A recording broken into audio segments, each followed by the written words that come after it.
नमस्कार प्यारे मित्रों, आपके अपने YouTube चैनल में मैं शालिनी आप सभी का हार्दिक स्वागत करती हूँ। आज मैं आप सभी के मध्य उपस्थित हुई हूँ एक ऐसी कहानी को लेकर जो कि एक अधूरे प्रेम व त्याग और बलिदान को दर्शाती है।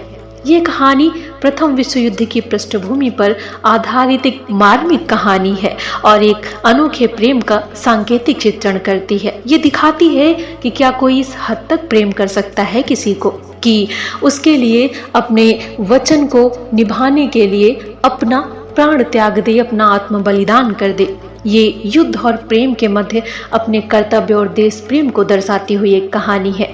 ये कहानी 1915 में लिखी गई और 5 भागों में विभक्त है और इस कहानी के लेखक हैं चंद्रधर शर्मा गुलेरी जी और ये कहानी हिंदी की सर्वश्रेष्ठ कहानियों में से एक है और इस कहानी का नाम है उसने कहा था। तो आइए आज हम पढ़ते हैं उसने कहा था। बड़े बड़े शहरों के इक्के गाड़ी वालों की जबान के कोड़ों से जिनकी पीठ छिल गई है और कान पक गए हैं, उनसे हमारी प्रार्थना है कि अमृतसर के बम्बो कार्ट वालों की बोली का मरहम लगावें। जब बड़े बड़े शहरों की चौड़ी सड़कों पर घोड़े की पीठ चाबुक से धुनते हुए इक्के वाले कभी घोड़े की नानी से अपने निकट संबंध स्थिर करते हैं, कभी राह पर पैदल चलने वालों की आंखों के ना होने पर तरस खाते हैं, कभी उनके पैरों की उंगलियों के पोरों को चीथ कर अपने को ही सताया हुआ बताते हैं और संसार भर की ग्लानि, निराशा और क्षोभ के अवतार बने नाक की सीध चले जाते हैं। तब अमृतसर में उनकी बिरादरी वाले तंग चक्करदार गलियों में हर एक लट्ठी वाले के लिए ठहर का सब्र का समुद्र उमड़ा कर बचो खालसा जी, हटो भाई जी, ठहरना भाई, आने दो लाला जी, हटो बाछा, कहते हुए सफेद फेटों, खच्चरों और बतखों, गन्ने और खोमचे और भारे वालों के जंगल में से राह खेते हैं। क्या मजाल है कि जी और साहब बिना सुने किसी को हटना पड़े। ये बात नहीं है कि उनकी जीभ नहीं चलती, पर मीठी छुरी की तरह महीन मार करती हुई। यदि कोई बुढ़िया बार बार चितौनी देने पर भी लीक से नहीं हटती तो उनकी बचनावली के ये नमूने हैं। हट जा जीणे जोगिए, हट जा कमरा वालिए, हट जा पुत्ता प्यारिए, बच जा लंबी वालिए। समष्टि में इनके अर्थ हैं कि तू जीने योग्य है, तू भागों वाली है, पुत्रों को प्यारी है, लंबी उम्र तेरे सामने है, तू क्यों मेरे पहिए के नीचे आना चाहती है, बच जा। ऐसे बम्बू कार्ट वालों के बीच में होकर एक लड़का और एक लड़की चौक की एक दुकान पर आ मिले। उनके बालों और इसके ढीले सुथने से जान पड़ता था कि दोनों सिख हैं। वह अपने मामा के केस धोने के लिए दही लेने आया था और यह रसोई के लिए बढ़िया। दुकानदार एक परदेसी से गुथ रहा था जो सेल भर गीले पापड़ों की गड्डी को गिने बिना हटता ना था। तेरा घर कहाँ है? मगरे में। और तेरे? मांझे में। यहाँ कहाँ रहती है?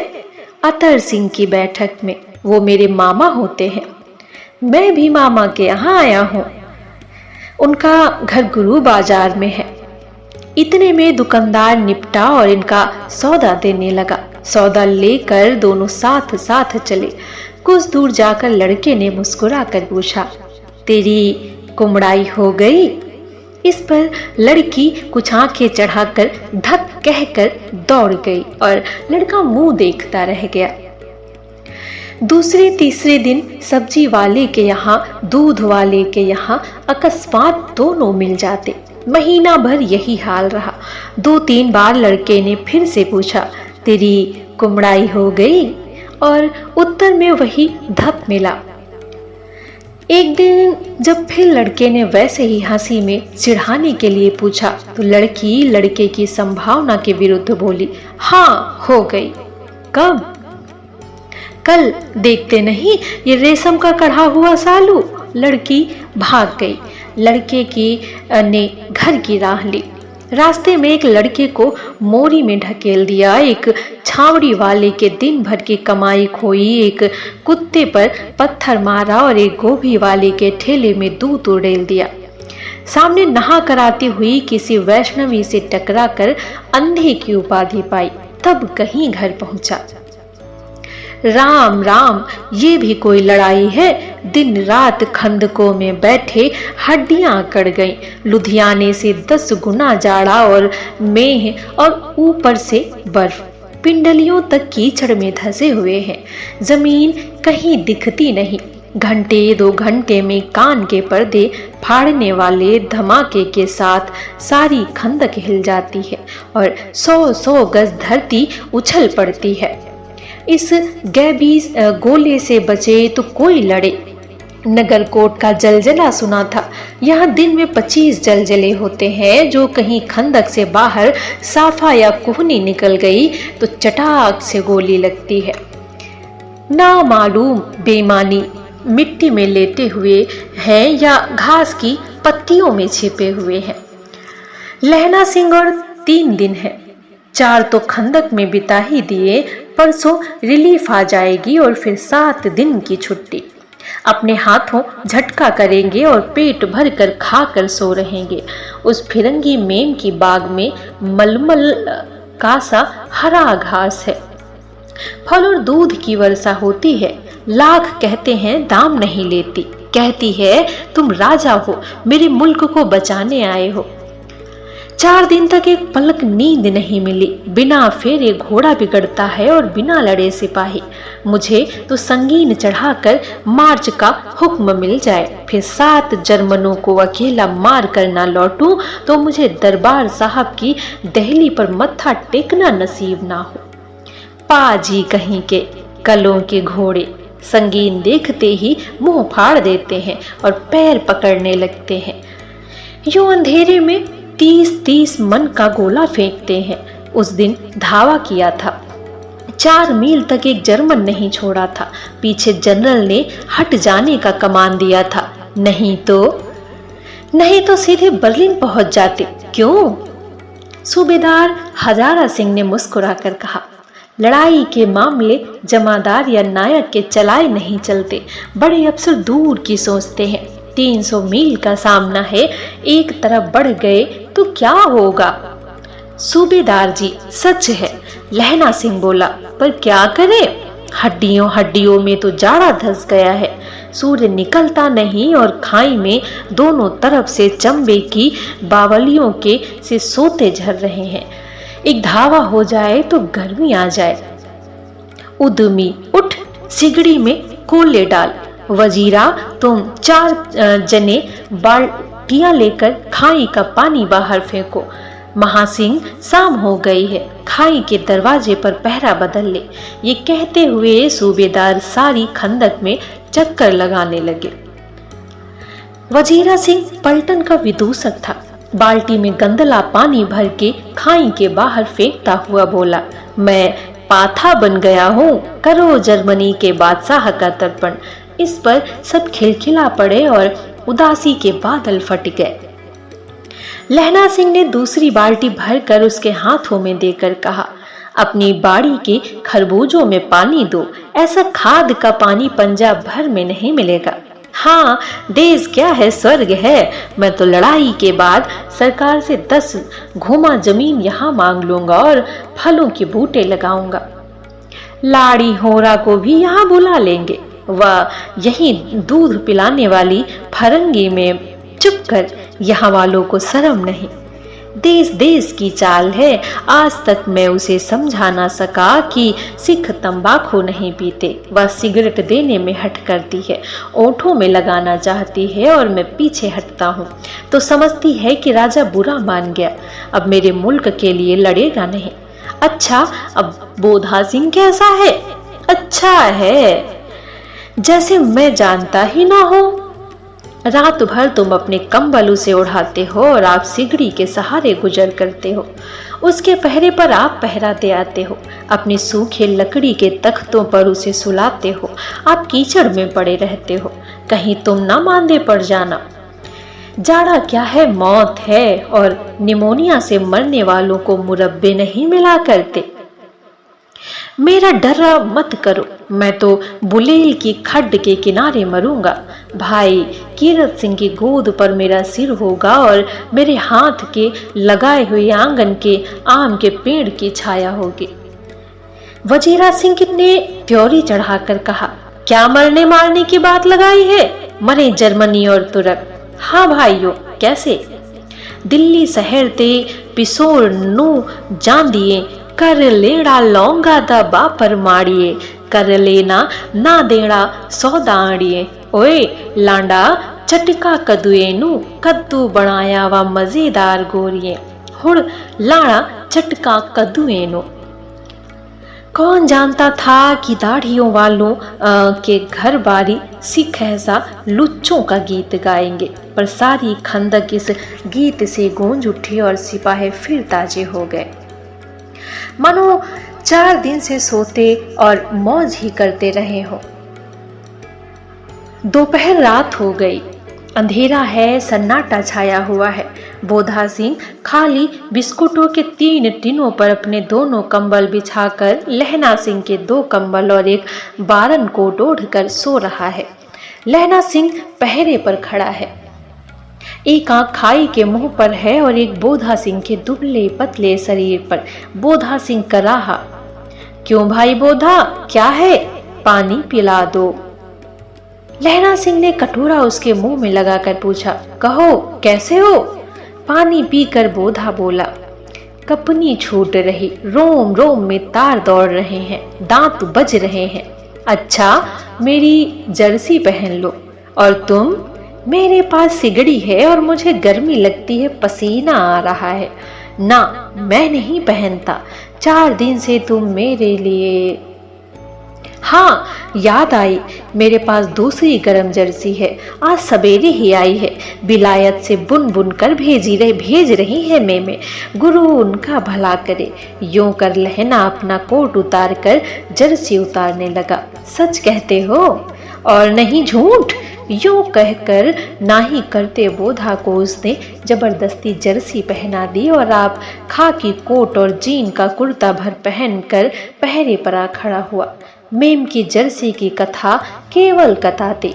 आधा घंटा बीता, इतने में खाई के मुंह से आवाज आई, सूबेदार हजारा सिंह। कौन? लपटन साहब। हुकुम हुजूर, कहकर सूबेदार तनकर फौजी सलाम करके सामने हुआ। देखो इसी दम धावा करना होगा। मील भर की दूरी पर पूरब के कोने में एक जर्मन खाई है, उसमें 50 से ज्यादा जर्मन नहीं है। इन पेड़ों के नीचे नीचे 2 खेत काट कर रास्ता है, 3-4 घुमाव है, जहां मोड़ है वहां 15 जवान खड़े कर आया हूं। तुम यहाँ 10 आदमी छोड़कर सबको साथ ले उनसे जा मिलो। खंदक छीन कर वहीं जब तक दूसरा हुक्म ना मिले डटे रहो, हम यहाँ रहेगा, जो हुक्म। चुपचाप सब तैयार हो गए। बोधा भी कंबल उतार कर चलने लगा। तब लहना सिंह ने उसे रोका। लहना सिंह आगे हुआ तो बोधे के बाप सूबेदार ने उंगली से बोधा की ओर इशारा किया। लहना समझ कर चुप हो गया। पीछे 10 आदमी कौन रहे, इस पर बड़ी हुज्जत हुई। कोई रहना न चाहता था। समझा बुझाकर सूबेदार ने मार्च किया। लपटन साहब लहना की सिंगड़ी के पास मुंह फेर कर खड़े हो गए और जेब से सिगरेट निकालकर सुलगाने लगे। 10 मिनट बाद उन्होंने लहना की ओर हाथ बढ़ाकर कहा, लो तुम भी पियो। आंख मारते मारते लहना सब समझ गया। मुंह का भाव छिपा कर बोला, लाओ साहब। आग हाथ आगे करते ही उसने सिगड़ी के उजाले में साहब का मुंह देखा, बाल देखे, तब उसका माथा ठनका। लपटन साहब की पट्टियों वाले बाल के दिन में ही कहाँ उड़ गए और उनकी जगह कैदियों से कटे बाल कहाँ आ गए। शायद साहब शराब पिए हुए हों, उन्हें बाल कटवाने का मौका मिल गया है। लहना सिंह ने जांचना चाहा। लपटन साहब 5 वर्ष से उसकी रेजिमेंट में थे। क्यों साहब, हम लोग हिंदुस्तान कब जाएंगे? लड़ाई खत्म होने पर। क्यों, ये देश पसंद नहीं? नहीं साहब, शिकार के वे मजे यहाँ कहाँ। याद है पर साल नकली लड़ाई के पीछे हम आप जगाधरी जिले में शिकार करने गए थे। हाँ हाँ, वहीं जब आप खोते पर सवार थे और आपका खान समा अब्दुल्ला रास्ते के एक मंदिर में जल चढ़ाने को रह गया था। बेशक बाजी कहीं का, सामने से वह नील गाय निकली, ऐसी बड़ी मैंने कभी ना देखी थी। और आपकी ये गोली कंधे में लगी और पुट्टे में निकली। ऐसे अफसर के साथ शिकार खेलने में मजा है, क्यों साहब? शिमले से तैयार होकर उस नील गाय का सिर आ गया था ना? आपने कहा था रेजिमेंट की मैस में लाएंगे।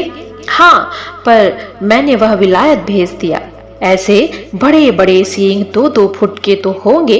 हाँ, लहना सिंह 2 फुट 4 इंच के थे। तुमने सिगरेट नहीं पिया? पीता हूँ साहब, दिया सलाई ले आता हूँ, कहकर लहना सिंह खंदक में घुसा। अब उसे संदेह नहीं रहा था। उसने झटपट निश्चय कर लिया कि क्या करना चाहिए। अंधेरे में किसी सोने वाले से वह टकराया। कौन? वजीर सिंह। हाँ, क्यों लहना, क्या कयामत आ गई? जरा तो आंख लगने दी होती। होश में आओ, कयामत आई है और लप्टन साहब की वर्दी पहन कर आई है। क्या? लप्टन साहब तो मारे गए हैं या कैद हो गए हैं? उनकी वर्दी पहनकर कोई जर्मन आया है। सूबेदार ने इसका मुंह नहीं देखा, मैंने देखा और बातें की हैं। सोहरा साफ उर्दू बोलता है, पर किताबी उर्दू। मुझे पीने को सिगरेट दिया है, तो अब मारे गए। धोखा है। सूबेदार हो रहा कीचड़ में चक्कर काटते फिरेंगे और यहाँ खाई पर धावा होगा। उठो, एक काम करो, पलटन के पैरों के निशान देखते देखते दौड़ जाओ। अभी बहुत दूर ना गए होंगे। सूबेदार से कहो एकदम लौट आए। खंदक की बात झूठ है, चले जाओ, खंदक के पीछे से निकल जाओ। पत्ता तक ना खड़के, देर मत करो। हुक्म तो ये है कि यहीं ऐसी तैसी हुक्म की। मेरा हुक्म? जमादार लहना, जो इस वक्त यहाँ सबसे बड़ा अफसर है, उसका हुक्म है। मैं लपटन साहब की खबर लेता हूँ। पर यहाँ तुम तो 8 हैं। 8 नहीं, 10 लाख। एक अकालिया सिख 1.25 लाख के बराबर होता है। चले जाओ। लौट के खाई के मुहाने पर लहना सिंह दीवार से चिपक गया। उसने देखा कि लप्टन साहब ने जेब से बेल के बराबर 3 गोले निकाले। तीनों को जगह जगह खंदक की दीवारों में घुसेड़ दिया और तीनों में से एक तार सा बांध दिया। तार के आगे सूत की एक गुत्थी थी, जिसे सिगड़ी के पास रखा था। बाहर की तरफ जाकर एक दिया सलाई जलाकर गुत्थी पर रखने, इतने में बिजली की तरह दोनों हाथों से उल्टी बंदूक को उठाकर लहना सिंह ने साहब की कोहनी पर तान कर दे मारा। धमाके के साथ साहब के हाथ में दिया सलाई गिर पड़ी। लहना सिंह ने कुंदा साहब की गर्दन पर मारा और साहब आंख मीन गॉड कहते हुए चित्त हो गए। लहना सिंह ने तीनों गोले बीन कर खंदक के बाहर फेंके और साहब को घसीट कर सिगड़ी के पास लेटाया। जेबों की तलाशी ली, 3-4 लिफाफे और एक डायरी निकाल कर उन्हें अपनी जेब के हवाले किया। साहब की मूर्छा हटी। लहना सिंह हंस कर बोला, क्यों लप्टन साहब, मिजाज कैसा है? मैंने आज बहुत बातें सीखी। ये सीखा कि सिख सिगरेट पीते हैं, ये सीखा कि जगधारी के जिले में नीलगायें होती हैं और उनके 2 फुट 4 इंच की सींगे होती हैं, ये सीखा कि मुसलमान खान समा मूर्तियों पर जल चढ़ाते हैं और लप्टन साहब खोते पर चढ़ते हैं। पर ये तो कहो, ऐसी साफ उर्दू कहाँ से सीखा है? हमारे लप्टन साहब तो बिना डेम के 5 लफ्ज भी नहीं बोला करते थे। लहना ने पतलून के जेबों की तलाशी नहीं ली थी। साहब ने मानो जाड़े से बचने के लिए दोनों हाथ में जेब डाले। लहना सिंह कहता गया, चालाक तो बड़े हो, पर मांझे का लहना इतना बरस लपटन साहब के साथ रहा है, उसे चकमा देने के लिए 4 आंखें चाहिए। 3 महीने हुए एक तुर्की मौलवी मेरे गांव आया था। औरतों के बच्चे होने के ताबीज बांटता था और बच्चों को दवाई देता था। चौधरी के बड़ के नीचे मंजा बिछाकर हुक्का पीता रहता था और कहता था कि जर्मनी वाले बड़े पंडित हैं, वेद पढ़ पढ़ कर उसमें से विमान चलाने की विद्या जान गए हैं। गो को नहीं मारते, हिंदुस्तान आ जाएंगे तो गो हत्या बंद कर देंगे। मंडी के बनियों को बहकता बह खाता कि डाक खाने से रुपया निकाल लो, सरकार का राज्य जाने वाला है। डाक बाबू पोलू राम भी डर गया था। मैंने मुल्ला जी की दाढ़ी मोड़ दी थी और गांव से बाहर निकाल कर कहा था कि जो मेरे गांव में पैर रखा तो साहब की जेब से पिस्तौल चला और लहना की जांघ में गोली लगी। इधर लहना की हेनरी मार्टिन की 2 फायरों ने साहब के कपाल क्रिया कर दी। धड़ाका सुनकर सब दौड़ आए। बोधा चिल्लाया, क्या है? लहना सिंह ने उसे ये कहकर सुला दिया कि एक हड़का हुआ कुत्ता आया था, मार दिया और उसे सब हाल कह दिया। सब बंदूकें लेकर तैयार हो गए। लहना ने साफा फाड़ कर घाव की दोनों तरफ पट्टियां कस कर बांधी। घाव मांस में ही था। पट्टियों के कसने से लहू निकलना बंद हो गया। इतने में 70 जर्मन चिल्लाकर खाई में घुसे। सिखों की बंदूकों की बाढ़ ने पहले ही धावे से रोका, दूसरे को रोका, पर यहाँ थे 8। लहना सिंह तक तक कर मार रहा था। वह खड़ा था और लेटे हुए थे और वे 70 अपने मुर्दा भाइयों के शरीर पर चढ़कर जर्मन आगे घुसाते थे। थोड़े से मिनटों में वे अचानक आवाज आई, वाह गुरुजी की फतेह, वाह गुरुजी का खालसा, और धड़ाधड़ बंदूकों की फायर जर्मनों की पीठ पर पड़ने लगे। ऐन मौके पर जर्मन 2 चक्की के पाटों के बीच आ गए। पीछे से सूबेदार हजारा सिंह के जवान आग बरसाते थे और सामने लहना सिंह के साथियों के संगीन चल रहे थे। पास आने पर पीछे वालों ने भी संगीन पिरोना शुरू कर दिया।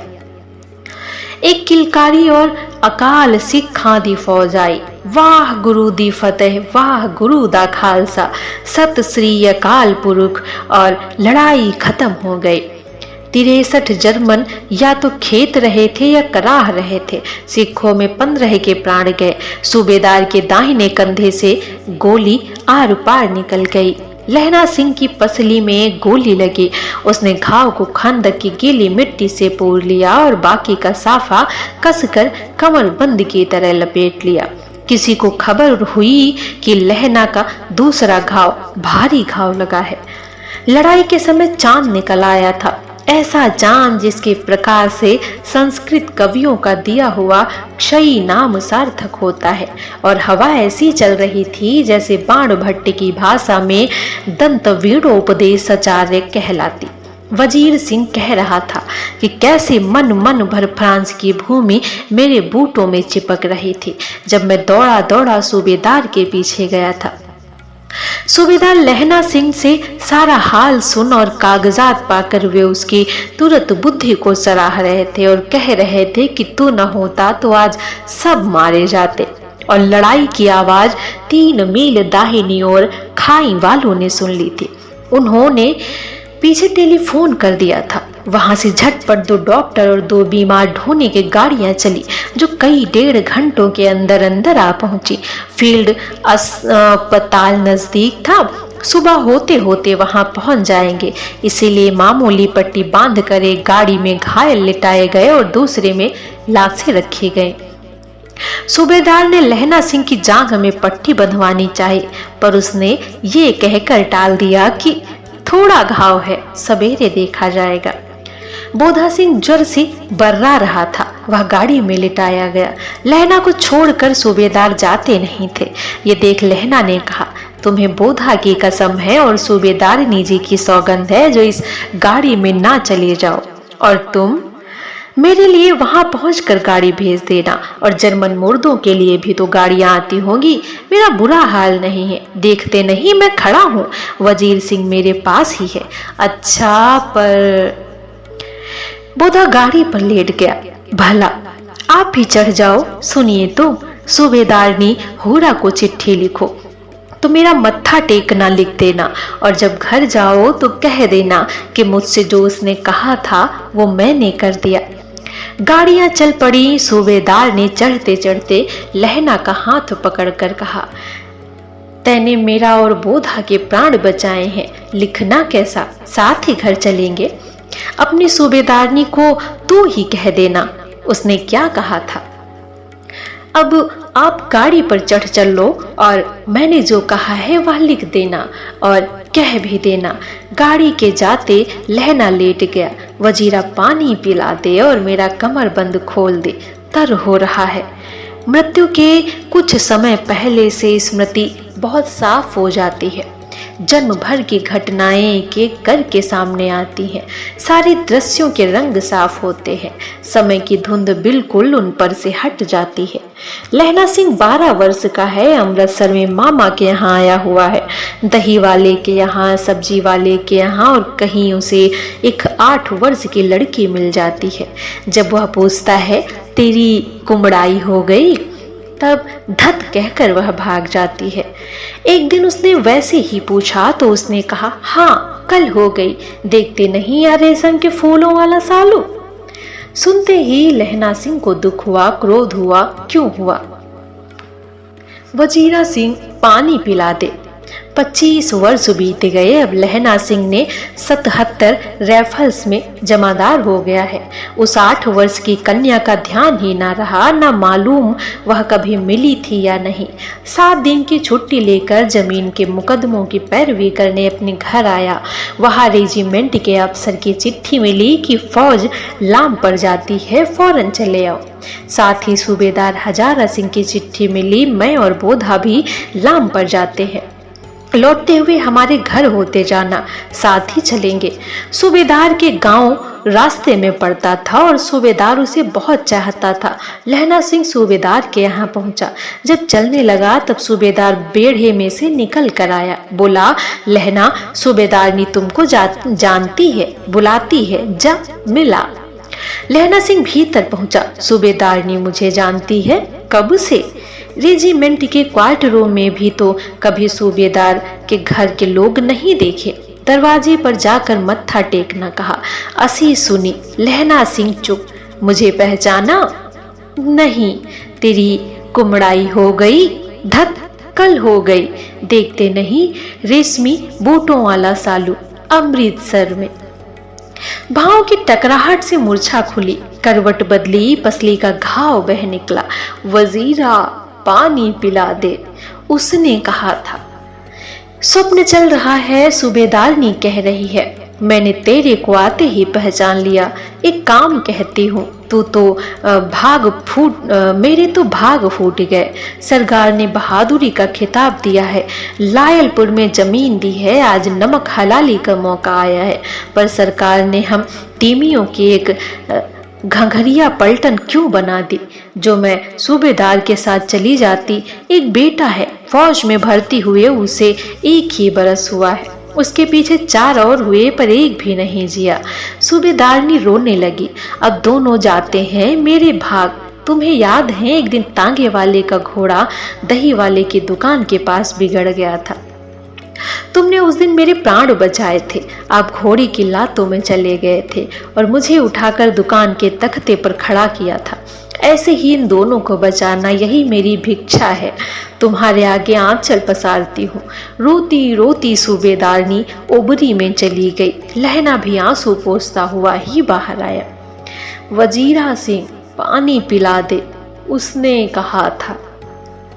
लहना सिंह का सिर अपनी गोद में रखे वजीरा सिंह बैठा है। जब मांगता है तब पानी पिला देता है। आधे घंटे तक लहना चुप रहा, फिर बोला, कौन? कीरत सिंह। वजीरा ने कुछ समझकर कहा, हाँ भैया, मुझे और ऊंचा कर ले, अपने पट्ट पर मेरा सिर रख ले। वजीरा ने वैसा ही किया। हाँ अब ठीक है, पानी पिला दे। बस अब के डाह में अब यहाँ आम खूब फलेगा। चचा भतीजा दोनों यहीं बैठकर आम खाना। जितना बड़ा तेरा भतीजा है उतना ही यह आम है। जिसे महीने उसका जन्म हुआ था, उस महीने में मैंने इसे लगाया था। वजीरा सिंह के आंसू टप टप टपक रहे थे। कुछ दिनों पीछे अखबार में पढ़ा, लोगों ने फ्रांस और बेल्जियम 68वीं सूची मैदानों में घावों से मरा। नंबर 77 सिंह राइफल्स, लहना, जमादार लहना। और इसी के साथ कहानी समाप्त हो जाती है। आज के लिए इतना ही। मिलते हैं फिर एक नई कहानी के साथ। आपको ये कहानी कैसी लगी कमेंट के माध्यम से हमें अवश्य बताएं। साथ ही साथ अधिक से अधिक संख्या में